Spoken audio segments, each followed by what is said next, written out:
No justice. No justice. Mr. Blake, thank you for having me, sir. It's an honor. Growing up in the mountains of North Carolina, I was taught racism. From as young as I can remember, I was told black people are violent. Black people are lazy. Black people are not as smart as white people. Hey fam, welcome back to my channel. How you all doing? I hope you're having a great weekend. So today we will be talking about this particular video. I'm pretty sure you saw a bit of the clip at the beginning of this video already. So this video was made by a white man and he spoke in favor of the blacks. I'm a bit skeptical because I don't know his real intent, but I know they have a lot of good people out there. Like I always say on this channel, they have the good, the bad and the ugly in every race, in every community, in every country. So it could be he meant all that he said. It could be he's genuinely fighting for the blacks. So he was pointing out the struggles of the blacks in the US, and the reason why they had the meeting, the talk, was because a black child was killed by the police. The boy was shot 7 times. So that was what led to this whole the talk and all that. So this video is going viral and people are talking about it. And I think the reason is because a white man speaking up for a black person. Like I said, is a bit skeptical, or it could be he's been genuine with whatever he's doing. So let's go ahead and watch all of the video. The reason why I'm sharing this video is for educational purposes, not to make anyone feel bad and go cause chaos. No, it's important for us to be aware of what's happening in our environment. I'm pretty sure the people in the US are very much aware of this. The blacks in the US, black Americans, are very much aware of this, but this is just for me creating more awareness and letting people know what's going on, not for me to cause chaos. The purpose of sharing this video is not to incite anyone to go out there and cause chaos or protest. No, it's just for me to share information and bring people up to speed. That's for those people that are way behind of what's going on in the society, in US to be specific, in the black community. Like I said, it's just for educational purposes and nothing more. Okay guys, let's go ahead and watch the full video. I had to re-edit the full video and cut out some bits because he kept on saying fight and all that. I don't want that on my channel. So let's watch the full video and I'll come back to talk about the black people's struggle. Let's get started. No justice. No justice. Mr. Blake, thank you for having me, sir. It's an honor. Growing up in the mountains of North Carolina, I was taught racism. From as young as I can remember, I was told black people are violent. Black people are lazy. Black people are not as smart as white people. I remember my dad told me that black people are too lazy to work, and so they depend on welfare to live, and they sell drugs. 10 minutes after my dad said that to me, a man knocked on the door. I let him in. He handed my dad some money. My dad weighed out some marijuana and a few pills and handed it to that gentleman. And then we went to the store to buy some groceries. We didn't buy groceries with the money that man just handed my father. It was little yellow, blue, and green food coupons. So my dad is trying to teach me that black people are drug dealers on welfare, while my dad was selling drugs out the living room, living on welfare. You see, he would tell me, son, I work very hard. I don't make enough money to provide for you kids, so that's why I sell these drugs. I just love you so much. And these food stamps, well, I pay my taxes, so I earn them. You see, the indoctrination begins at a very young age. We are taught without even knowing it, there are 2 Americas. Despite marijuana use with the black community and the white community at the same rate, the black community is arrested and convicted at a rate 3 times higher than white America. There are black Americans in prison right now serving 30 and 40-year sentences for marijuana, while corporations are becoming multi-billion-dollar businesses selling marijuana. There are two Americas. There's two Americas. The America I grew up in says if you comply, everything will be okay. Well, for white America, that's true. But black America faces a very different reality. The use of force and the threat of the use of force is actually 4 times higher for police-initiated interactions. The America I grew up in will say, if you stop talking about racism, it'll go away. Well, for white America, that's true. Because as a white American, I don't have to think about my race. I'm not judged by my skin color as soon as a potential employer meets me. As soon as a loan officer meets me. As someone that's coming to appraise my home for sale, don't judge me by my skin color. As a white American, I can completely forget about my race and even racism, so long as nobody talks about it. So then in my world, it won't exist. Well, I've decided enough of that. I'm here to call white America to task. I'm here to tell white America it's time to stand the hell up. Beside our fellow human beings, beside our fellow citizens, it is time for white America to be part of the solution. I was raised by racists. I was taught how to be racist. So you can quit telling me that racism doesn't exist. You're a damn liar. I was raised in the belly of the beast.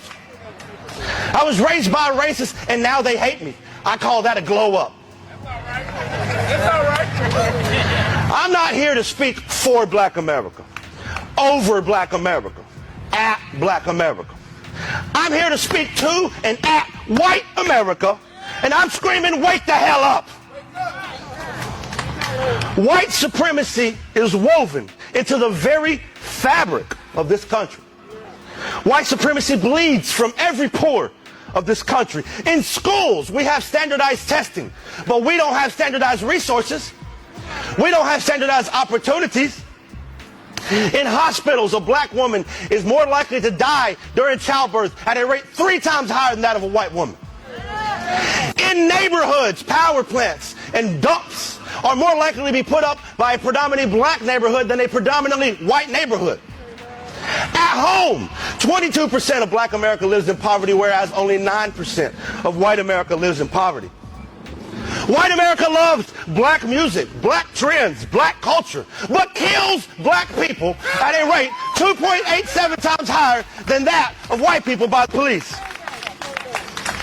All of these things will not change unless we tear down, I'm going to say that again, unless we tear down the system of white supremacy that has built them into existence. We cannot fix the current system, for it is not broken. This system is working exactly as it was intended. Passing laws will not change it. You cannot legislate morality. Black America has screamed tirelessly for decades about these injustices, while white America has turned a blind eye and a deaf ear. Well, I'm here to say no more. It's time to open your eyes, white America.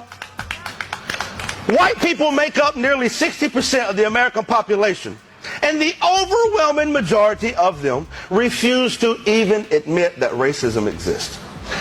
They think that there's a conspiracy against them by the government with zero evidence, but ignore the obvious systemic racism and oppression against black America that's well documented. Well, I've made it my life's mission to call white America to task. I will use my privilege and my platform to demand that white America stop ignoring this humanitarian crisis happening right here in America. So, white America, this is your choice. Either be part of the solution, or by God, you are the problem. Okay, that's the video. Remember, I said I had to cut out some parts of the video that were kind of inciting people for fight and all that. I don't want that on my channel. When I first watched the video, I was a bit skeptical. I'm like, is he serious? Is he just saying what he thinks the people in his neighborhood wants to hear? Guys, I'm a realist. I'm very logical in reasoning, and I try to tell myself the truth. Yeah, let's be realistic. Yeah, if you were to be in the shoes of the white people, would you have done differently? Would you have done differently? Everybody has their struggles. Me as a Nigerian, we have our own struggle. Africans have their own struggle. We are still being colonized, whether we like it or not. I mean, we as Africans, we as Nigerians, they said we'll have independence and all that, but we can't say that because our colonizers are still ruling. You get? They have our leaders as figurehead, but they are still the ones ruling. So I can't stay here and talk down on people's struggle. That's something I will never do. The other day, I watched a video of a YouTuber. I think her name is Tanko or Tanya. I've forgotten. She was lashing out on some Nigerians in her comment section. Do you know what they said? They told her that Black Americans are lazy, and that's the point I'm going to talk about. They said Black Americans are lazy, that if they had the same opportunity that they had, that if the commenters were like, if they had the same opportunity as some Black Americans had, they would have been rich. And the lady was pissed. I understood her. And she traveled to Nigeria last Christmas. She had to pick up points, things that she noticed, and she used that as a talking point. Because she made a whole lot of point from what she said. We are our problem. Let me put it this way. Black Americans have a whole lot of stuff they are dealing with. So do we as Nigerians. But this is the difference here. They have to deal with their slave masters. The people that forcefully moved their ancestors over there. And some of those movements happened because of the greed amongst the blacks. Back in the days, some blacks were greedy that they had to sell their own people just to make money. Let's move past that. So their own problem is this: they are fighting with the slave masters. We are fighting with our colonizers, and our colonizers have deceived us, I mean Africans, by giving they've deceived us by giving us people of the same color, our brothers, as our leaders. But our brothers are still working for them because of the same greed that made them move our people overseas for slave trade. So the problem we have as Africans, I think it still lingers, is greed. And I think the talk of Africans are lazy, there's an iota of truth to that. Listen, let me explain. Africa wasn't the only continent that had major countries colonized. China was colonized. A lot of Asian countries were colonized. Where is China today? Where is Korea today? Where? Do you know any African country except Ethiopia that was actually, Ethiopia wasn't colonized? Do you know any African country that has gotten better after colonization, after independence? Do you know any African country? No. Corruption, greed everywhere. We're not getting developed. Should I term it laziness? Are we really lazy, or is it greed? I think greed is the answer here. Greed is what is moving us backward. And I'm pretty sure in the US, Black Americans are also suffering from that greed. Their brothers betraying themselves because of greed. The level of greed we have in Africa, or amongst Africans, is alarming. There is really no brotherhood, no sisterhood. They might have that up to next time, but when it comes to money and material stuff, greed creeps in. Tell me why a country like Nigeria will be the way it is. We have everything, but we are not moving because of greed. Politicians are greedy. People are greedy. They want it for themselves alone and their families alone. And let's talk about the white supremacy. Would you blame the white people for being the way they are? I wouldn't blame them. I know people are saying, some people that don't understand the black history will say, why would some black people be in America and they're asking for equality? They're asking for, okay, let me don't say equality and inclusiveness. They have every right to ask for that. You know why? Because America is not owned by the whites. The indigenous, the owners of that place, they wiped them out. So everyone in that country is a foreigner. Let's put it that way. And blacks were used to build a system. Do you get? So if everyone is a foreigner and blacks were used to build a system, so everyone should have an equal right. I get it. And they have every right to fight for inclusiveness. If you don't know, before they used to have black cafeterian, black toilet, white cafeterian, white toilet, white school. Like the man said, they had two America. They did, and it still does exist on the ground. It still does exist. Kudos to the black Americans that fought for inclusiveness, because for that comment that those Nigerians made, they just made it out of ignorance. And I love the response. Tanya, if I find her video, I'll put it, I will insert it somewhere. I love her response because she had to speak up and say, you see this influx of people in the US, you see this immigration, people running to US for greener pastures. It wouldn't have been a thing if the black Americans did not fight for that. So let's learn to give flowers to people that have earned it, because they fought for it. They fought for this immigration that people that people are enjoying right now. You can move to the US and get jobs and work and live in any way you want to live in, because people fought for it. The only reason why your black ass would be able to come over to America and be able to do anything is because of the hard work, the blood, the sweat, the fighting, and the dedication of African Americans who on this soil changed this land. African Americans are the ones who got this country integrated. Let me explain something to you. White people in this country did not give us anything. We have had to take. We took.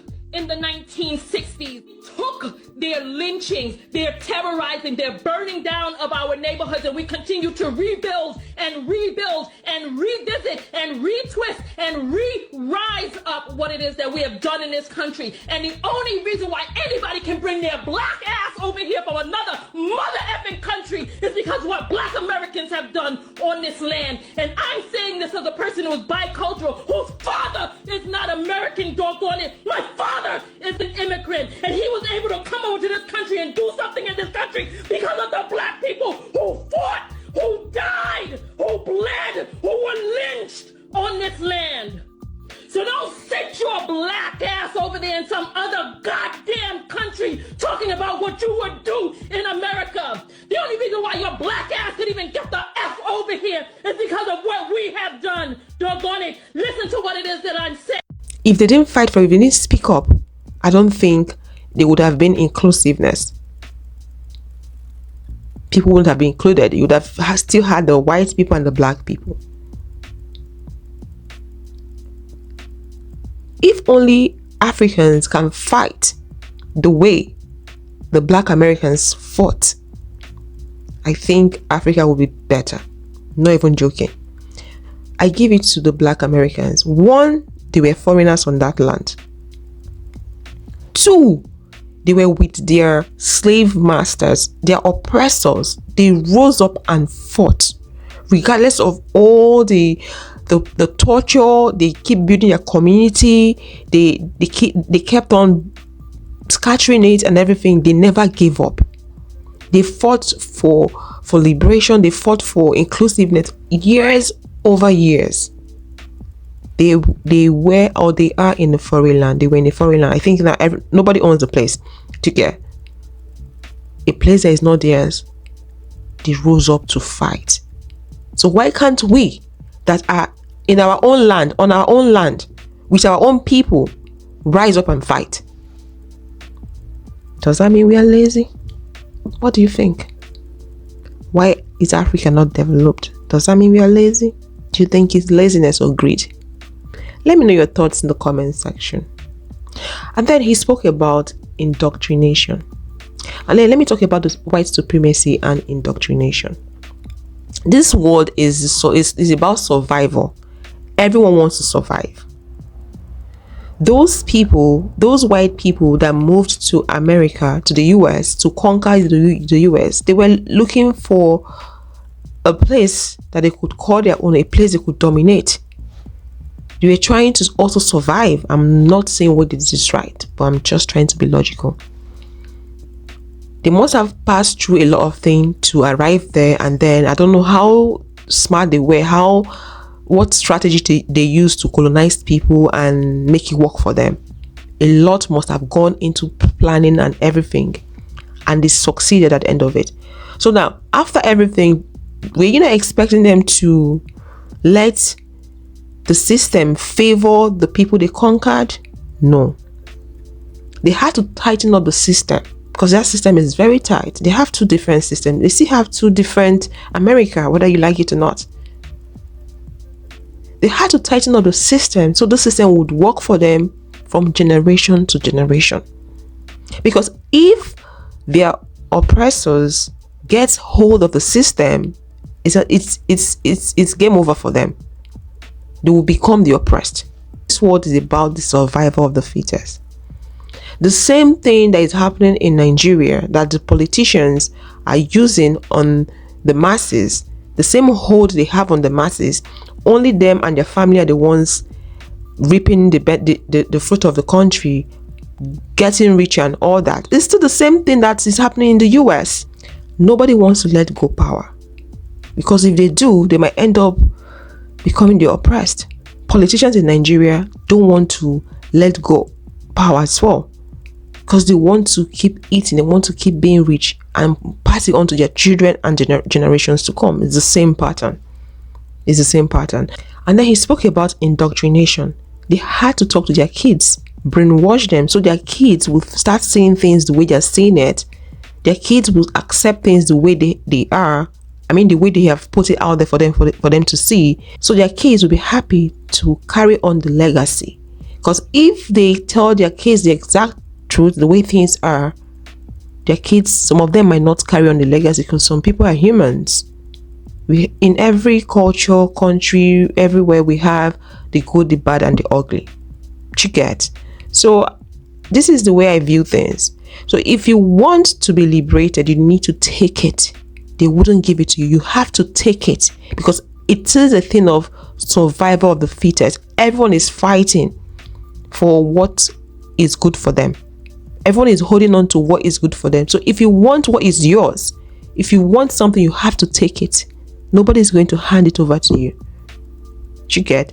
Anyways, guys, this is the way I view things. Let me know your thoughts in the comment section. I'm against all that is going on, all the injustice, but I just told you guys the way I view things. Nobody is coming to save anybody. You have to save yourself.